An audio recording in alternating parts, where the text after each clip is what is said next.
Bonsoir frères et sœurs, bon sabbat à tous. C'est vendredi soir et je dois reconnaître que ce n'est pas facile pour vous de pouvoir regarder un message en ligne après une longue journée de travail.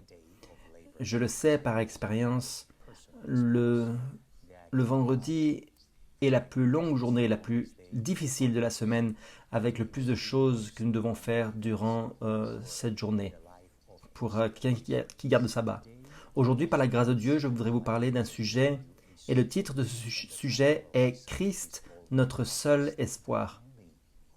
Nous vivons dans un monde qui est difficile, et en tant que chrétiens, nous sommes en guerre.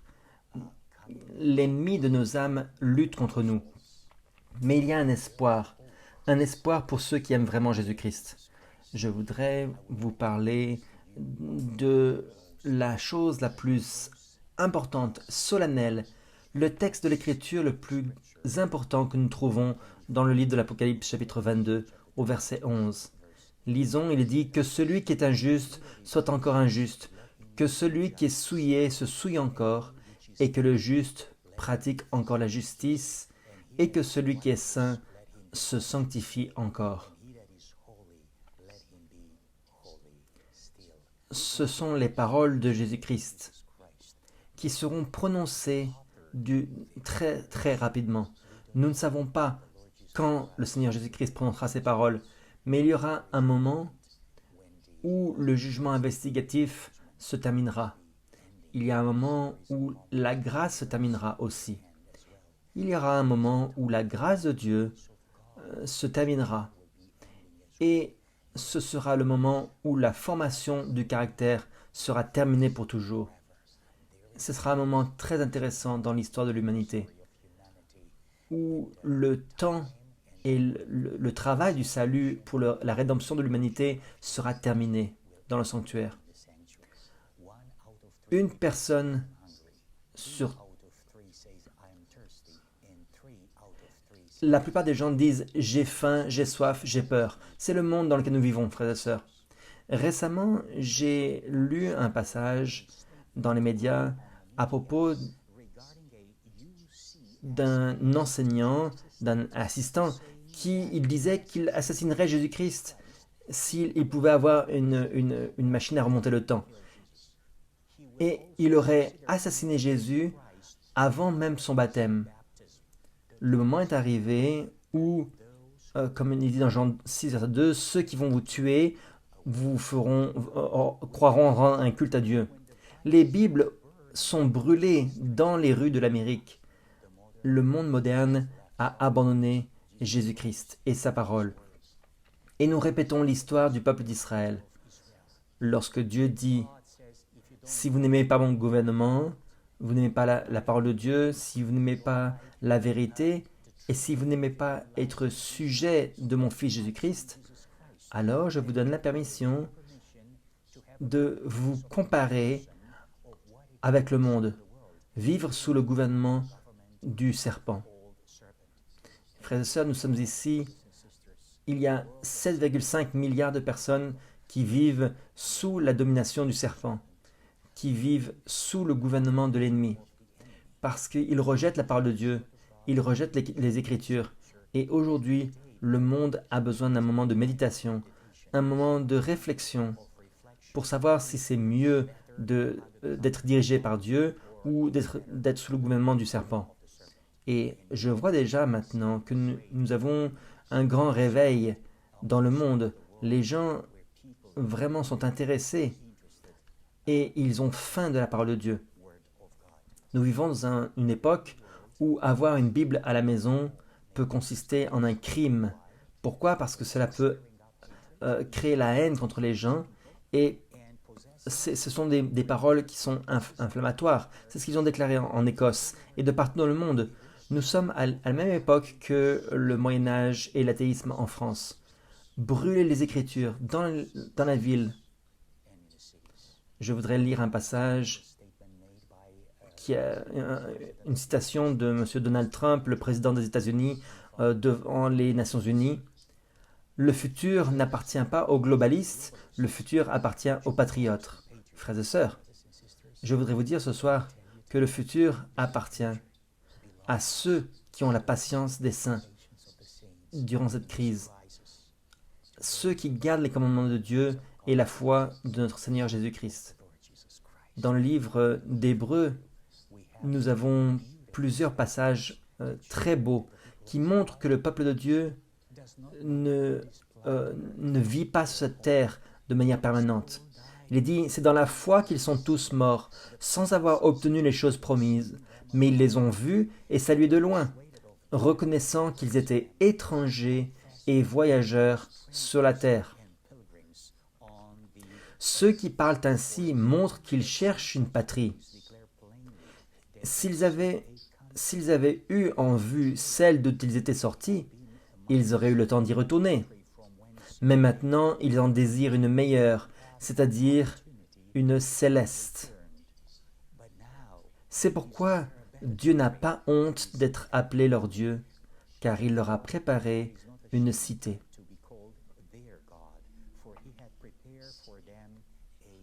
D'autres subirent les moqueries et le fouet, les chaînes et la prison. Ils furent lapidés, sciés, torturés. Ils moururent tués par l'épée. Ils allèrent çà et là, vêtus de peaux de brebis et de peaux de chèvre, dénués de tout, persécutés, maltraités. Eux dont le monde n'était pas digne, errant dans les déserts et les montagnes, dans les cavernes et les antres de la terre. Tout cela, à la fois desquels il a été rendu témoignage, n'ont pas obtenu ce qui leur était promis. Dieu ayant vu quelque chose de meilleur pour nous, afin qu'ils ne parvinssent pas sans nous à la perfection. Car je connais les projets que j'ai formés sur vous, dit l'Éternel, projets de paix et non de malheur, afin de vous donner un avenir et de l'espérance. Le futur, frères et sœurs, appartient au peuple de Dieu. Ils ont été persécutés, ils ont été martyrisés, ils ont été torturés durant tous les siècles. Mais aujourd'hui, alors que nous attendons le retour du Seigneur Jésus-Christ, ce sera l'événement le plus extraordinaire, le plus incroyable auquel nous pouvons assister. Mais avant de voir le visage du Seigneur Jésus-Christ, avant de pouvoir embrasser ses pieds saints, nous devons être divisés en deux catégories. Parce que le monde se divise, la majorité et la majorité.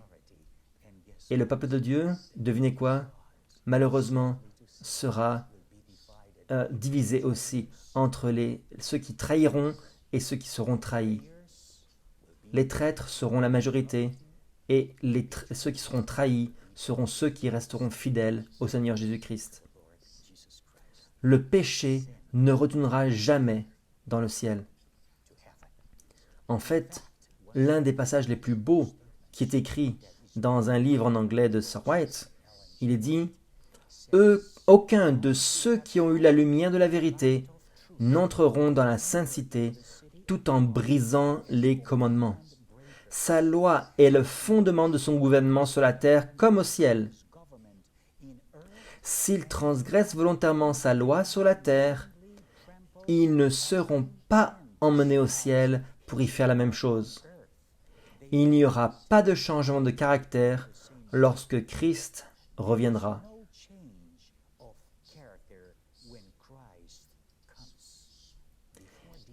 Et avant ce passage très solennel, regardez ce qu'il est dit ici. « Misérable que je suis, qui me délivrera du corps de cette mort ?» Frères et sœurs, je crois que vous, moi, nous avons tous cette inquiétude. Qui nous délivrera du corps de cette mort? Il y a très longtemps, avant que l'apôtre Paul écrit cela, David avait écrit aussi cette même inquiétude. Dans Psaume 61, verset 3, version Osterwald, « Du bout de la terre, je crie à toi, quand le cœur me manque, conduis-moi sur ce rocher qui est trop élevé pour moi. » David avait la même inquiétude que l'apôtre Paul. C'est la même inquiétude que vous et moi. Vous savez, frères et sœurs, lorsque nous courons, nous utilisons nos jambes. Lorsque nous allons dans l'océan, nous utilisons nos mains. Et nous sommes actuellement en train de nager dans les inquiétudes de ce monde, les problèmes, les troubles qui nous entourent, comme un océan. Et nous sommes jusqu'à notre cou dans l'eau. Et nous nageons. Et à ce moment-là, on voit un rocher au milieu de l'océan. On regarde ce rocher et on voit que ce rocher est trop grand pour nous. Il essaye de grimper sur le rocher, mais il n'y arrive pas. Et il réalise que grimper sur ce rocher au milieu de l'océan, c'est une chose impossible. Alors il regarde à son Père céleste et il prie, il dit, conduis-moi sur ce rocher qui est trop élevé pour moi. Amène-moi au niveau du caractère de Christ. Parce que c'est plus que ce que je peux offrir en tant qu'être humain, dans ma nature humaine, dans ma nature pécheresse. David supplie le Père céleste pour qu'il puisse le prendre sur ses épaules et pour qu'il l'amène tout en haut du rocher. Le rocher puissant qui est le rocher de tous les âges, qui est Jésus pour nous. J'essaie de voir le futur du peuple de Dieu. Que va-t-il se passer après le temps de trouble, une crise plus terrible encore que nous avons aujourd'hui? Je crois personnellement, je crois à cela. Je crois que nous avons à faire face à une crise qui n'a jamais encore été expérimentée par aucun être humain sur cette planète jusqu'à aujourd'hui. L'Esprit de prophétie dans la tragédie des siècles, à la page 672, paragraphe 3, nous montre toutes les épreuves que nous allons devoir passer, par lesquelles nous devons passer. Est-ce que c'est ça notre première priorité? Sommes-nous inquiets par le fait de mourir ou pas? Il est dit, il en ira de même dans le temps de détresse. Alors, si le chrétien, déjà torturé par l'angoisse, voyait se dresser devant lui des péchés non confessés, il succomberait. Sa foi sombrerait et il n'aurait plus assez de confiance pour supplier Dieu de le délivrer. C'est notre inquiétude, notre angoisse. Lorsque nous aurons l'angoisse de Jacob, notre point principal, notre inquiétude principale, ce ne sera pas si nous allons vivre ou mourir, c'est s'il y aura encore un péché qui n'est pas confessé. Il est dit, bien qu'entouré d'ennemis résolus à l'écraser, le peuple de Dieu ne sera pas inquiet à cause des persécutions. Il craindra de ne s'être pas repenti de tous ses péchés et de s'être privé, en raison de quelques fautes, du bénéfice de cette promesse du Seigneur. Tragédie des siècles, page 671, paragraphe 2.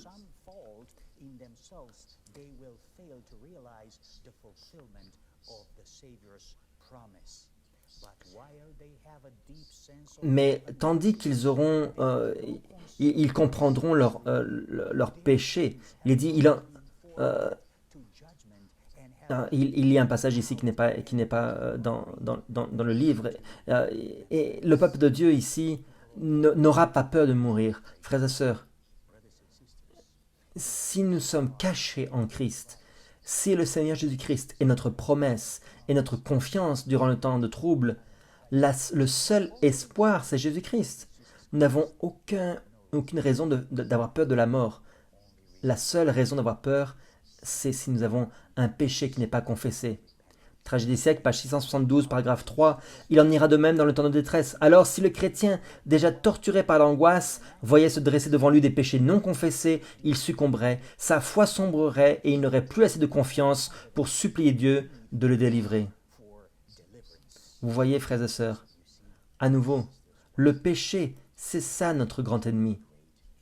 Comme l'apôtre Paul le dit, nous devons crier d'une voix forte, en disant « Misérable que je suis, qui me délivrera du corps de cette mort ?» Ou comme David disait dans Psaume 61, il est dit avec la même passion que David, la même émotion que David a utilisée, « Seigneur, conduis-moi sur ce rocher qui est trop élevé pour moi. » Et je crois qu'ensemble, ce soir, nous pouvons dire la même prière avec David et la même prière que l'apôtre Paul. Seigneur, sauve-nous de nous-mêmes, sauve-nous du péché. S'il y a un ennemi, frères et sœurs, qui peut nous détruire, c'est nous-mêmes. Mon plus grand ennemi de tous les temps, c'est Liviu Tudoroiu. J'ai peur que, avec ma propre force, je ne peux pas avoir la victoire sur cette bête. C'est pour ça que je dois prier avec vous. C'est pour ça que je dois prier avec le Seigneur, auprès du Seigneur Jésus-Christ pour dire, Seigneur, sauve-moi, malgré mes faiblesses, malgré mes infirmités, sauve-moi de moi-même. Dans le livre de l'Apocalypse chapitre 22, verset 11, il est dit que celui qui est il dit, voici, je viens bientôt et ma récompense est avec moi. Frères et sœurs, c'est une annonce terrible que le Seigneur Jésus-Christ va récompenser chacun selon ses œuvres. C'est surprenant. Il n'est pas dit que nous allons être récompensés par notre foi. Il a dit que nous allons être récompensés par nos œuvres. La foi, c'est la profession de ce que nous croyons. La foi, c'est ce que nous disons que nous croyons. Mais si cette foi n'est pas substantiée ou n'a pas de substance, si les fruits ne sont pas là, si le Saint-Esprit ne produit rien en nous, cette foi reste seulement des paroles en l'air. Dans Luc chapitre 18, verset 8, il est dit « Je vous dis qu'il les vengera bientôt. Mais quand le Fils de l'homme viendra, trouvera-t-il la foi sur la terre ?» Vous voyez, Luc voit le même événement où le Fils de Dieu reviendra sur la terre. Trouvera-t-il la foi sur la terre? Le même Jésus-Christ dans l'Apocalypse dit la même chose d'une manière différente. Je reviendrai et j'amènerai la récompense avec moi pour donner à chacun la récompense selon leurs œuvres. Il y a un petit peu de confusion dans le monde chrétien. Et dans le livre de Hébreux, chapitre 10, verset 38, ou plutôt Romains 1, verset 17, il est dit « Le juste vivra par la foi ». C'est une promesse merveilleuse que le Seigneur Jésus-Christ nous donne. L'apôtre Jésus-Christ, l'apôtre Paul, donne ce passage. Le juste vivra par la foi. Ma question pour vous, frères et sœurs, c'est pourquoi le Seigneur ne dit pas « Et maintenant, l'injuste vivra par la foi ». La Bible explique très clairement que c'est le juste qui vivra par la foi. Notre Père Céleste nous regarde et vous regarde. Il ne vous voit pas, vous, il voit son Fils, Jésus-Christ. Et la justice, l'honnêteté, la perfection, la justice de notre Seigneur Jésus-Christ vous sera donnée d'une manière corporelle, basée sur une signature, un contrat que Dieu a signé avec Jésus-Christ, lorsque le Seigneur Jésus-Christ a décidé de venir mourir à notre place pour l'humanité. Le juste vivra par la foi. Qui est le juste? La seule personne juste qui a déjà existé dans les Écritures, c'est le Seigneur Jésus-Christ. Sa justification, sa justice vous sera donnée. Non pas pour que vous puissiez commettre un péché, mais le but, c'est de pouvoir marcher par la foi, comme le Seigneur Jésus-Christ a marché. Dans l'Église de Dieu, nous avons une guerre théologique. Je crois qu'il n'est pas nécessaire. L'Esprit Prophétie nous le dit dans un livre en anglais. Tandis qu'une classe pervertit la doctrine de la justification par la foi et néglige d'obéir aux conditions, les autres ergotent sur des futilités et négligent les choses qui ont de la valeur, la miséricorde et l'amour de Dieu. Je crois qu'il est temps pour les libéraux et pour les légalistes dans l'Église de se réconcilier et arrêter la guerre au pied de la croix et d'aller dans le sanctuaire pour regarder Jésus-Christ dans les yeux, pour se frapper la poitrine et pour pleurer avec une voix forte comme le publicain dans le temple. Seigneur, sois miséricordieux envers moi. Sois miséricordieux envers moi, mon cher Seigneur. au pied de la croix, nous pouvons vraiment comprendre la signification de la vie, une vie vécue avec Jésus-Christ, une vie vécue en prière et en supplication, avec une communion totale et absolue avec notre Saint-Père, par l'intercession du Saint-Esprit et de Jésus-Christ dans le sanctuaire.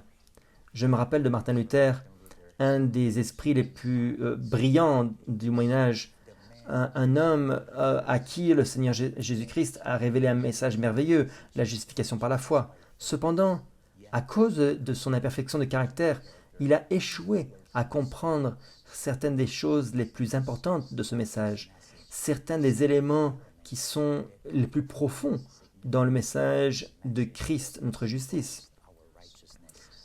Luther, dans ses écrits, dans un livre qu'il a écrit, qui a été publié en 1960, il dit « L'épître de Jacques est une épître de paille comparée aux autres, car elle n'a aucune caractéristique de l'Évangile. Je considère que l'épître de Saint Jacques n'est pas écrite par l'un des apôtres. Mes raisons sont les suivantes, clairement en contradiction avec Saint Paul et tout le reste des Écritures. Elle nous prescrit la justification par les œuvres. » Si Luther, le plus grand réformateur du Moyen-Âge, n'avait pas compris l'œuvre de la justification et de la sanctification, comment nous, qui sommes pauvres et misérables comme vous et moi, pouvons-nous comprendre complètement la réconciliation de ce merveilleux concept? Dans le monde évangélique, aux États-Unis, ils ont été confrontés avec une crise. Un pasteur qui a fait une publication publique a été forcé à abandonner son poste. Il y a eu une crise parmi les évangéliques.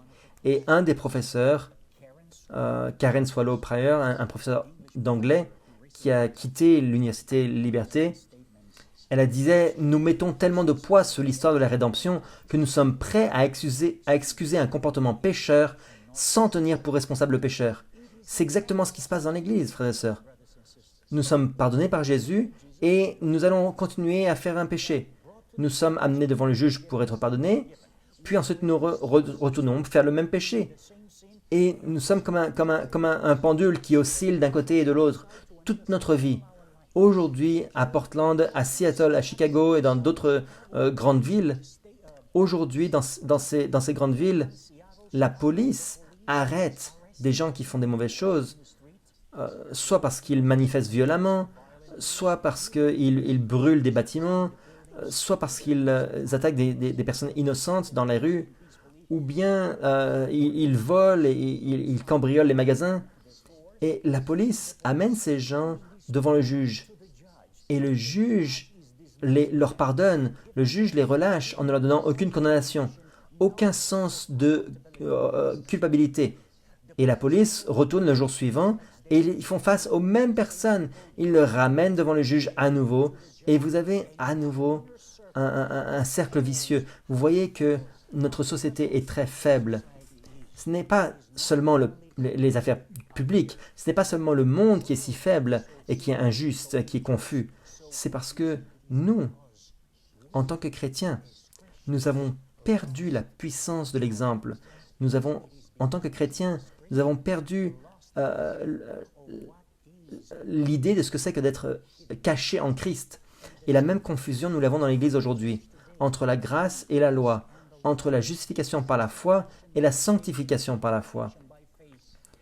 Et cela peut être perçu par le monde aujourd'hui comme des péchés. Nous ne devons pas oublier que très bientôt, nous allons nous tenir devant celui qui est l'auteur de la grâce et celui qui est l'auteur de la justice aussi. Misérable que je suis, qui me délivrera du corps de cette mort? Avons-nous réalisé ce que cela demande pour nous qui sommes juste des grains de poussière et faire face à un Dieu infini, un Dieu incroyable, face à face? Job, l'un des hommes les plus extraordinaires qui a vécu sur la terre, le père de la patience, lorsqu'il a vu Jésus, son créateur, dans Job 42, verset 6, il disait « C'est pourquoi je me repens sur la poussière et sur la cendre.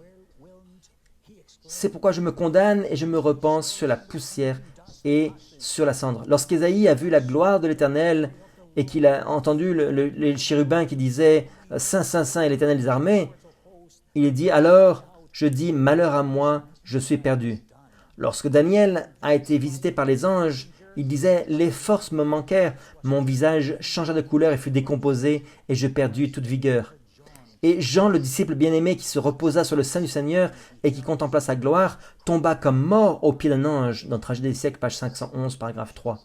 Voir le Seigneur Jésus-Christ qui va descendre du ciel, face à face, ce sera pour vous et pour moi, pour chacun d'entre nous, soit l'événement le plus merveilleux, soit l'événement le plus merveilleux de notre vie, soit la chose la plus horrible. Rencontrer la divinité face à face avec Jésus, si je n'ai pas mon vêtement de justice, si je n'ai pas l'or éprouvé par le feu, et si je n'ai pas le Saint-Esprit qui a oint mes yeux pour que je puisse voir la réalité à propos de mon caractère, à propos de la société, et la réalité à propos de ce Dieu incroyable. En fait, mes chers amis, ce n'est pas le travail du pécheur de faire la paix avec Dieu, mais c'est accepter Christ comme sa paix et sa justice, et c'est ainsi que l'homme devient un avec Christ et un avec Dieu. Notre travail n'est pas de faire la paix avec Dieu. Ça, c'est le travail de Jésus-Christ. Notre travail, c'est d'accepter Christ et d'accepter sa justice et sa paix. Et en le faisant, vous savez ce qui se passe? Alors, l'homme devient un avec Christ et un avec Dieu, notre cher Père Céleste. Comment pouvons-nous être un avec Christ et un avec le Père? En acceptant Christ, en acceptant sa paix et sa justice. Dans Hébreux 5, verset 7, il est dit nous avons un moment très délicat dans la vie de Jésus. Dans son époque charnelle, il a offert une prière et une supplication avec des pleurs, des larmes. Il est dit, c'est lui qui dans les jours de sa chair, ayant présenté avec de grands cris, avec larmes, des prières, des supplications à celui qui pouvait le sauver de la mort, et a été exaucé à cause de sa piété. C'est comme ça que nous pouvons être un avec Jésus. C'est comme ça que nous pouvons être un avec notre Père Céleste. Notre devoir n'est pas d'être en paix avec Dieu. Nous sommes des pécheurs. Nous ne pouvons pas faire la paix avec Dieu. Mais je connais quelqu'un, l'homme Jésus-Christ, qui a fait la paix avec notre Père Céleste, à notre place. Notre devoir, il est dit, ce n'est pas de faire la paix avec Dieu, c'est d'accepter la paix et la justice de Jésus-Christ. Et si Jésus-Christ a offert une prière aussi à son Père, alors le Père est capable de nous sauver, nous aussi en tant que pécheurs. Nous pouvons prononcer une telle prière et préserver notre communion avec notre Père Céleste. Constamment, journellement, le Seigneur Jésus-Christ a supplié avec des larmes, des grands cris auprès du Père, parce qu'il ne pouvait pas faire confiance à sa nature humaine, frères et sœurs. Et il a supplié le Père de rester avec lui à chaque instant, pour chaque cellule de sa chair, pour chaque moment de sa vie. Jésus voulait être uni à 100% avec son Père Céleste. Et c'est cela le secret. C'est pour ça que Jésus nous encourage à suivre son exemple pour être sauvés. C'est comme ça que nous pouvons être préservés dans la beauté de notre relation. Si nous voulons être avec lui, nous devons être ici, non pas avec notre puissance, parce que nous sommes pauvres, misérables, mais par la puissance de Christ, pour pouvoir nous présenter devant Christ en prière. Plus nous prions avec Jésus-Christ, plus nous nous voyons comme des êtres indignes, plus nous perdons en Jésus-Christ par la prière, plus nous voyons la beauté de son caractère. Et nous allons avoir le désir d'être comme lui en caractère. L'Esprit Prophétie a un message d'encouragement pour nous en temps de crise. Elle dit, ne pensez pas qu'il y aura un temps futur qui viendra où vous devrez être crucifiés. Ce moment, c'est maintenant. Chaque jour, chaque heure, le moi doit mourir, le moi doit être crucifié, et alors, lorsque le test viendra vraiment sur le peuple de Dieu, les bras compatissants seront autour de vous. Mes chers frères et sœurs, le Seigneur Jésus-Christ nous dit, à travers l'esprit de prophétie, que n'ayez pas peur d'être torturé un jour pour Christ. Vous devez être crucifié chaque jour dès maintenant. Et ce temps futur, laissez-le à Dieu. Dieu va chercher une opportunité de pouvoir vous montrer et vous prouver qu'il est un Dieu d'amour, un Dieu de miséricorde, un Dieu qui va vous élever dans les vagues de la victoire pour toujours et pour toujours. Amen. Dans Jésus-Christ, page 289, il dit « Le Seigneur ne peut rien faire pour le salut d'un homme avant que, convaincu de sa propre faiblesse et dépouillé de sa propre justice, il ne se soit volontairement soumis à l'influence divine. » Vous savez, frères et sœurs, j'arrive à la fin de mon sujet et je voudrais vous dire quelques petites choses. Il dit « Celui qui n'apprécie pas l'amour de Dieu et qui ne se laisse pas fléchir et subjuguer par ce principe immuable est définitivement perdu. Le Seigneur ne peut en donner une manifestation plus grande que celle qui nous a été accordée. Le cœur qui reste insensible à cet amour devient absolument inaccessible. » Dans les paraboles de Jésus, page 200, paragraphe 1. Si nous ne changeons pas dans notre vie, lorsque nous voyons le Seigneur Jésus-Christ, nous ne changerons pas non plus et nous serons perdus. Il dit, ils doivent faire le premier pas pour que Christ puisse être le médiateur. Il est vrai qu'il doit y avoir la repentance avant d'être pardonné, mais le pécheur doit venir à Christ avant de trouver cette repentance. C'est la vertu de Christ qui fortifie et illumine l'âme, afin que la repentance vienne de Dieu et soit acceptable. La repentance est certainement un don de Jésus-Christ, de la même manière que l'est le pardon des péchés. Qu'est-ce que l'Esprit de prophétie nous dit? Si vous vous repentez, en réalité, ce n'est pas vous. Ce don de la repentance vous est donné par Jésus-Christ. C'est le Seigneur Jésus-Christ. C'est lui qui produit la repentance en vous. C'est lui l'auteur de votre repentance, de vos regrets, de vos remords pour le péché que vous avez commis. Il dit, nous ne pouvons pas expérimenter la repentance sans Christ, car c'est lui l'auteur de cette repentance et c'est ce qui sert de soutien à notre demande de pardon. La repentance, il dit, c'est à travers l'œuvre du Saint-Esprit que les hommes sont amenés à la repentance. C'est à travers Christ que la grâce de la contrition vient, ainsi que le don du pardon. Le seul espoir pour nous, frères et sœurs, de pouvoir conquérir le péché, c'est le Seigneur Jésus-Christ. C'est lui qui produit la repentance. C'est lui qui produit la conversion. C'est lui qui produit le changement dans notre vie. Et ce que nous avons faire, c'est de nous mettre en prière. Ma question pour vous et moi, c'est combien de temps passez-vous sur Facebook? Est-ce que ce temps que vous passez sur Facebook est égal au temps que vous passez en prière, à genoux, la nuit? Est-ce que votre temps sur Facebook égale le temps que vous priez, que vous passez en prière?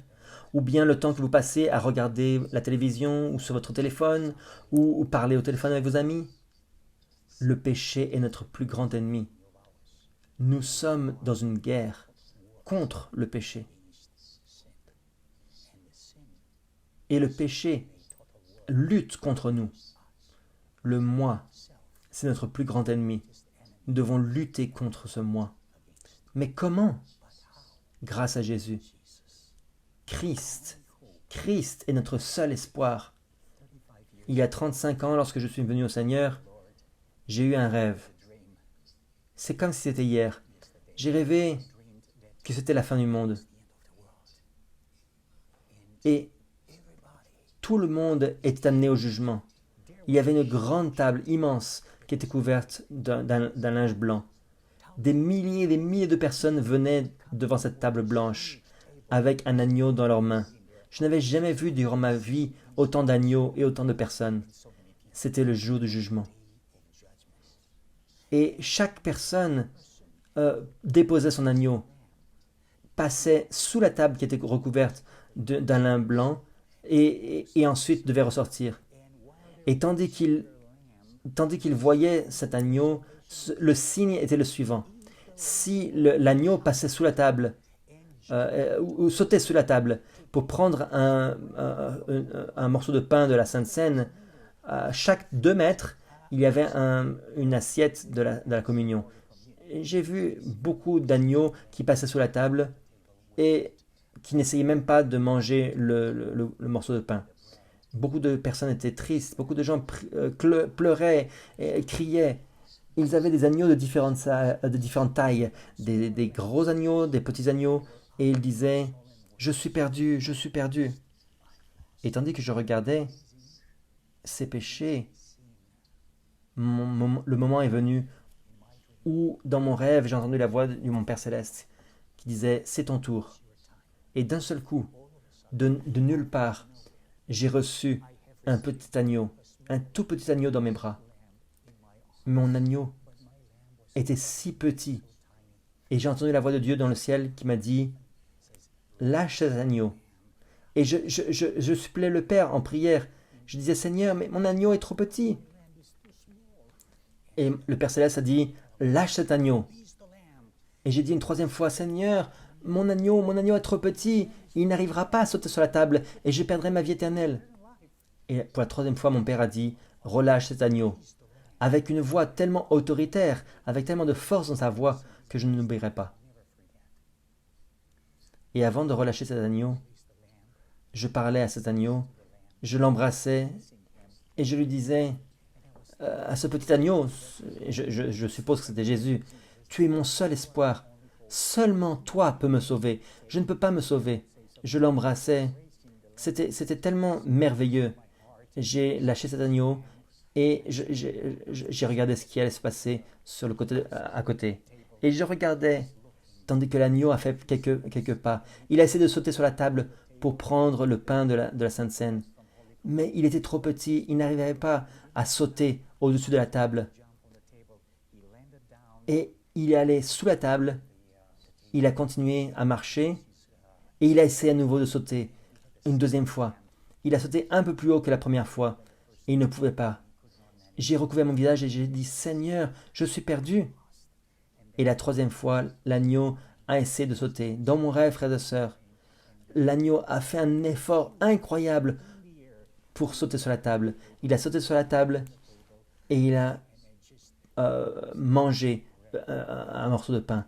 À ce moment-là, j'ai crié, j'ai dit, je serai sauvé. Et j'ai entendu la voix du Père. Tu ne seras jamais un homme riche, parce que Dieu savait que la richesse pouvait me détruire. Et je suis ce genre de personne. Et le Seigneur m'a humilié durant toute ma vie. Et je le loue pour cela. Frères et sœurs, le seul espoir, c'est Jésus-Christ. C'est lui le Sauveur. C'est lui l'agneau que nous pouvons embrasser. C'est lui l'agneau en qui nous pouvons mettre toute notre confiance, nos prières. Toute notre foi est en lui, parce que c'est lui qui va nous sauver. Je crois que ce soir, nous allons pouvoir nous coucher. Et avant de nous endormir, nous allons nous agenouiller et nous allons parler cœur à cœur avec notre Seigneur Jésus-Christ. Notre cher Seigneur, c'est lui qui peut produire la transformation dans notre caractère. Comme l'Esprit prophétie nous le dit, il dit, c'est à travers l'œuvre du Saint-Esprit que les hommes sont amenés à la repentance. C'est à travers Christ que la grâce de la contrition vient, ainsi que le don du pardon. Et la repentance, ainsi que le pardon des péchés, sont procurés seulement par le sang précieux de Christ. Ceux que Dieu pardonne, il les rend d'abord pénitents.